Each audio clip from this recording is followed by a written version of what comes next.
Hello, my name is Geoff Trickey. I'm the founder of PCL and the creator of the Risk Type Compass.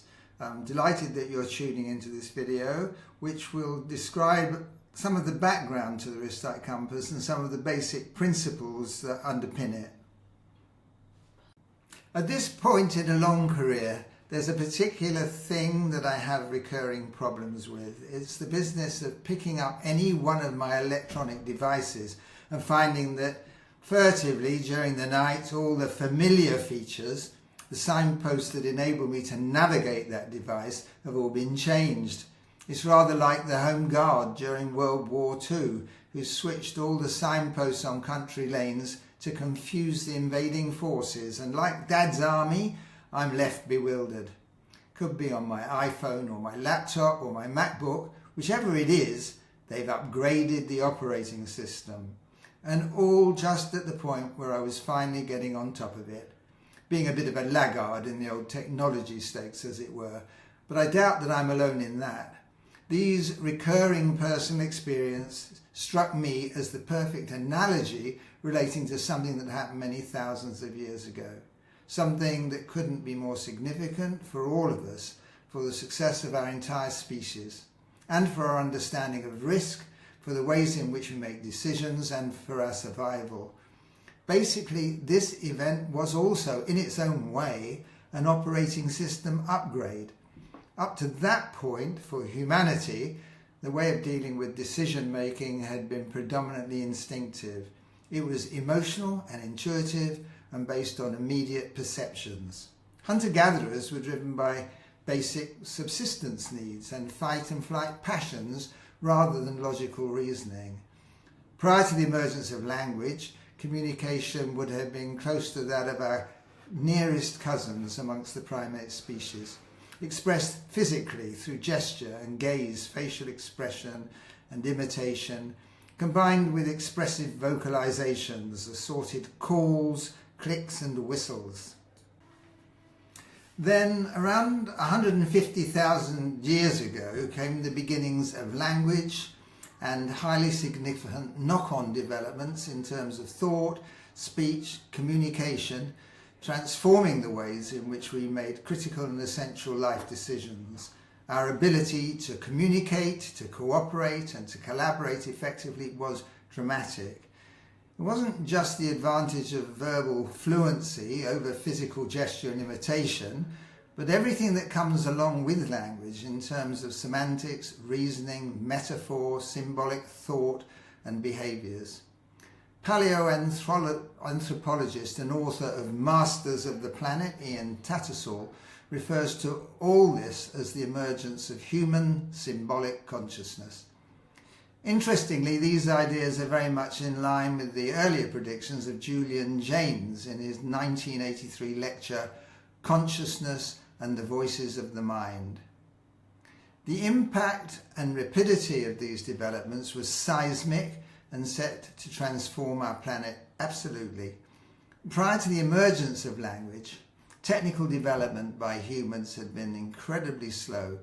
It's taken more than 1 million years for our ancestors to develop and disseminate the simplest of stone hand tools, a pounding implement, and developed into one with an edge for cutting and scraping and piercing, passing down amongst pre-language hominids from generation to generation, presumably by processes of observation, demonstration and imitation.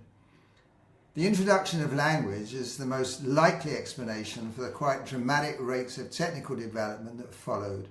Within a very short period in terms of evolutionary time, our forebears learned to make and to control fire, made weapons, discovered how to use skins and furs of animals killed for meat to keep themselves warm, to construct durable shelters, and went on to invent the wheel and much more. Now, with the capacity to create their own microclimate, Homo sapiens were able to move beyond the temperate zones close to the equator and to spread out of Africa, taking on the challenges of more variable and potentially hostile climates and terrains. This operating system upgrade for Homo sapiens took us from a feelings-based, unconsciously reactive, emotion-driven, instinctive-based system reacting to the world out there, to a thinking-based system powered by thought, language, addressing the world conceived in a conscious mind space. But the new operating system upgrade creates its own problems. In our current high-tech world, when upgrading an operating system where they're in conflict, we delete the old one. But in the case of our Homo sapiens upgrade, none of the old system was deleted. So we now have both. Furthermore, each of them appears to be operated by their own separate brain network. So now we've got the original decision-making system, which is spontaneous, intuitive and emotional, and in parallel with that, a new language-based reasoning brain. Within any individual, those two separately controlled systems engage continually and often compete. You know that's true, I suspect, because there are things that you're planning to do, think New Year's resolutions. I really am going to do that, and for one reason or another you haven't. Probably because of the impetuous emotional side of your brain that challenges the careful planning and reasoning of your cognitive brain. Your discipline being disrupted by your impulsivity. Or, working things the opposite way around, an idea that you'd become emotionally enthralled by can be torpedoed by the reasoned argument that destroys your logically flawed intentions. So, continual negotiation between these two, often dissenting voices in your mind, is an essential precursor for any decision to act, often in intense battle as we struggle with those options. And of course, the other biological point about all this is that we each have our own particular combination of those two independent components. Both of them are normally or naturally distributed in the population, as is nature's way. So whether any individual's emotional brain dominates or their cognitive brain system holds sway, and to what degree shapes their risk instinct. Some individuals are biased in one direction and some in the other. Every possible combination exists in line with nature's heading strategy to maximize diversity. So, as you might predict, with two independent systems in operation, each makes its own case, leaving it for you to make up your mind. Acting as the judge in these proceedings, it's you who decide, and in effect, this is the experience of free will. One way or another, the inevitable conflict generated within our adversarial mind space has to be rationalized and it has to be resolved. The rhetorical question now becomes, which of these is the true me? The need to resolve this incoherence provides insight into the very nature of consciousness. In his book, Decisions and Uncertainty in the Brain, neuroscientist Paul Glimcher introduces the terminology System 1 and System 2. System 1, within the frame of this discussion, is recognized as the intuitive system characteristics of other hominids throughout evolution. We are all still endowed with our human version, although now it's backed up by a language-based parallel System 2, concerned with reason and mediated by thinking, logic, and importantly by symbolic thought.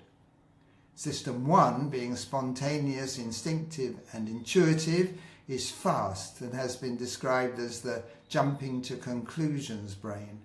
System 2, having to reason things out, to consider circumstances and past experience, is relatively slow. Driving is a very well rehearsed and much practiced skill.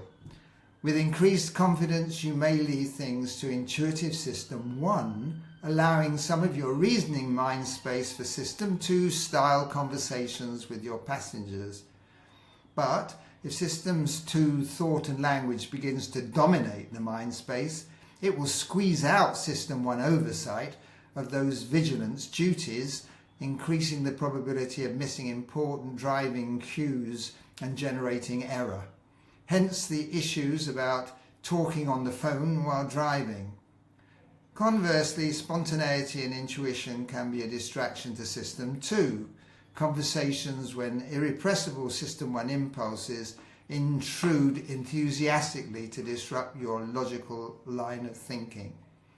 So, language gives us cognition, but cognitively driven behaviour, doing things by the book, may conflict with emotion-driven behaviour, exemplified by intuition and spontaneity. So if you want to be spontaneous, and there are lots of reasons, situations where you would, it's something that each individual has to sort out for themselves if they want to optimize performance. We all have the opportunity to improve the effectiveness of our own particular combination of cognitions and emotions. Being able to define those characteristics is the first step, and then to objectively measure them in individuals opens up an Aladdin's cave of opportunities. We know that as individuals we have different risk types, and that the risk type compass provides insight into the balance between our emotion and our cognition. This all makes a lot of sense in terms of the evolutionary biology, and it fits into the whole notion of dualist thinking and decision making. Dualist theories of mind go back over 2,000 years to Plato and Socrates. This depiction of a charioteer grappling with two horses, each determined to go in their own preferred direction, represents Plato's vision of dualism. He was concerned with the pursuit of virtue and the desires and temptations likely to distract us from that course. The white horse represents his ideals, the pursuit of truth, logic, beauty, piety, and other godly virtues. The black horse represents the attractions and temptations of our earthly desires, appetites, and our animal passions. Many different versions of dualism have come down to us from thinkers and ancient philosophers. Many different ways of inferring a divided mind space have worked their way into people's thoughts and narratives. Plato and Aristotle and early Hindu philosophies at the beginning of recorded history, but also Descartes, Leibniz, Hobbes, and other philosophers associated with different forms of dualism. My point here is that we share experience of two voices in the mind, as referred to by Julian Jaynes and discussed above. These tensions have surely been discernible as a distinctive feature of the human experience. It may well be that the biological fact at the root of this wide-ranging, centuries-long debate concerning sentience, consciousness, and freedom of thought. These lines of thought then are at least somewhat analogous to the two things that we're measuring with the risk type compass. We're now addressing ideas whose subjective feasibility arises from shared personal experience of our own dualist mind over centuries. And the risk type compass sits comfortably amongst those theoretical lines of thought in its structure, in its focus, and in its relevance to both decision making and to our understanding of individuality. We do in fact have two aspects of mind which inject internal tensions and frictions into personal decision making, as well as potentially putting us in conflict with others whose definition and experience of risk may be very different from our own. I'm very risk-taking, as some of you here today, and some of you are certainly not. Understanding each other, working out how we can be effective together, recognizing the complementary nature of different risk types and how those differences can operationalize dualism in practical ways applicable to individuals, to teams and organizations, maximizing the benefits, a diversity of thought that is by any measure exceptional, natural, and seems to be unique to our species. It appears that by comparison other species might literally be single-minded. The benefits of risk-type measurement in terms of insightful self-awareness, dialogue, team analysis and exploration of corporate culture, all of which is currently available, would appear to present significant opportunities. all derived from this way of thinking about our exceptional diversity as a species. Plato's horses offer a nice metaphor for decision making that works very well for the situation we find ourselves in when we make decisions complicated by the dualist organisation of our brains. But there is another wider discussion to be had regarding the association of the dualist mind in terms of not only species survival, but concerning awareness and recognition of the risk-type diversity within our own species. Its complementary nature is a source of human potency and functionality, whether in terms of our history, influence over our own destiny, or the amazing trajectory of technological progress, even to the point where the progeny of our Stone Age forebears have now been to the moon, have linked individuals across the world's populations through mass telecommunications, and who even now are planning journeys to other planets. The potential of voices in the mind are continually being demonstrated. Two risk-type compass scales then. Both scales are bipolar, so rather than a scale measuring more or less of a thing, like a petrol gauge, there is significant meaning at both ends of the scale.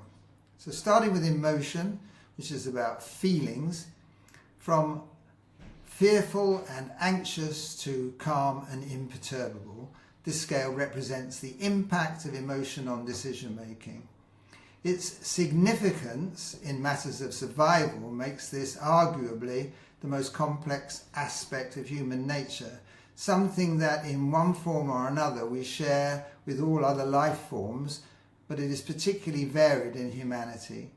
It's characterized in individuals by their degree of sensitivity to potential threat or loss, by the strength of their reactions, by disturbance to their emotional equilibrium, and by impact on their confidence and their self-esteem. At one extreme, the highest scorers are intuitively sensitive to any hint that something is unusual, wrong, or out of place. Their intuitions easily tip them into alert mode, fearing for their own safety and the safety of others, a vitally important tribal function throughout our evolutionary history.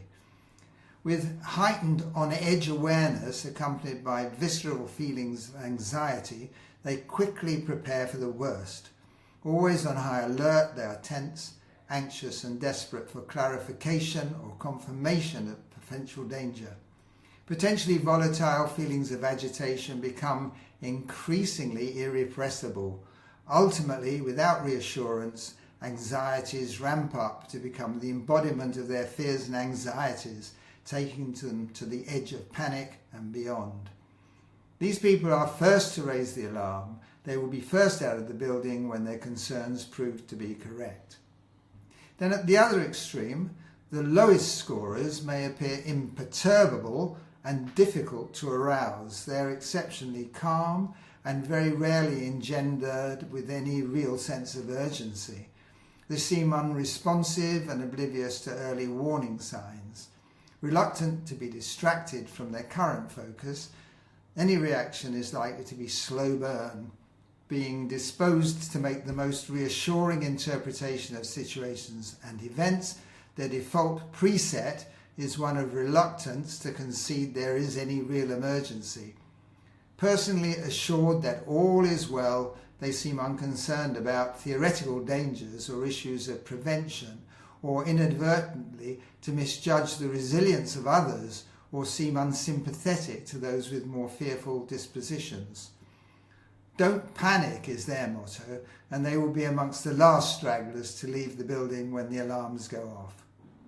Now moving to the second scale, cognition, this is about thinking rather than feeling. From intuitive and spontaneous at one end to disciplined and formal at the other. The focus of this scale is on the extent to which somebody needs to make good sense of issues and events, the need to know. Their emphasis being on the logic or reasonableness of a proposition, clarity of definition, and the authority and feasibility of the information available. This expectation of achieving a plausible, orderly, logically convincing interpretation is uniquely human in that it is thought through and designed for particular purposes, in contrast to comparable consistencies achieved by nature through instinct and natural selection. As with all other aspects of our nature, this predilection for a reasoned narrative justification for any proposal varies considerably from person to person. At one extreme, high scorers are associated with a desire for facts, order, organisation, and intolerance of ambiguity and incoherence or inconsistency. Things have to add up, they need to make sense, be rational, follow the relevant rules and the obligations, be accountable, bear scrutiny, meet regulatory requirements. Practitioners must be authorised by approved qualifications. This mindset seeks consistency by establishing professional standards and through detailed policies and procedures. Such people welcome clear objectives, policies, routines, and detailed job descriptions, what to do and how. But at the other extreme, the lowest scorers welcome uncertainty. They embrace it, more concerned about possibilities and opportunities than they are about risk. They relish the freedom to do things spontaneously and on a whim. They resent being choreographed or constrained to set rituals. They're inclined to judge things on their perceived merit rather than rigid defined criteria. Above all, not recognising the authority of others to dictate or interfere, they may not seek permission to pursue their chosen objective or question their entitlement to do things my own way. In their eyes, individualism trumps routine. The descriptions above concern the extreme scores on these scales. In life, the spread between the extremes varies remarkably. Every possible combination of high and low scores on both of these scales allows infinite permutations of emotion and cognition, and within either, the wealth and depth of meaning will extend far beyond the narrative offered above. Revealed a candidate's scores for both of the RTC scales, our algorithms allow us to place each participant within the continuous 360 spectrum of the compass. The idea of a compass came from the early analysis of research data. At that time, just after 2008 financial crisis, government regulators stated that anyone selling a financial product must take the client's risk disposition into account, and that remains a regulatory requirement. So when our research into risk dispositions generated 4 factors and the possibility of 2 bipolar scales, we thought, wow, this is fantastic, it's a compass. Because we were delighted to find a potential approach for financial advisors that might be appealing, and given that they were unlikely to have any background in psychology or in coaching, the objective to assist them in meeting their regulatory requirement, recognising that they needed the fruits of scientific psychology, but they needed it in a form accessible to both the financial advisors and also to their clients. So Eureka, conceptualising it as a compass, seemed perfect. It's important to appreciate that the typology of the 8 risk types are a necessary simplification. In fact, the space within the compass is incremented throughout its 360 degrees. We segment that in order to articulate each part of the spectrum and give meaning to different compass points and support interpretation. So, yes, we look at the emotion score, look at the cognition score, and that decides where within the circular space we place the dot or dots in the case of a team. For my last point, I want to clarify the relationship between the risk type compass model and the classic model adopted by most personality questionnaires. The focus of the RTC is specifically on decision making and the way decisions are made differently by people with different risk dispositions.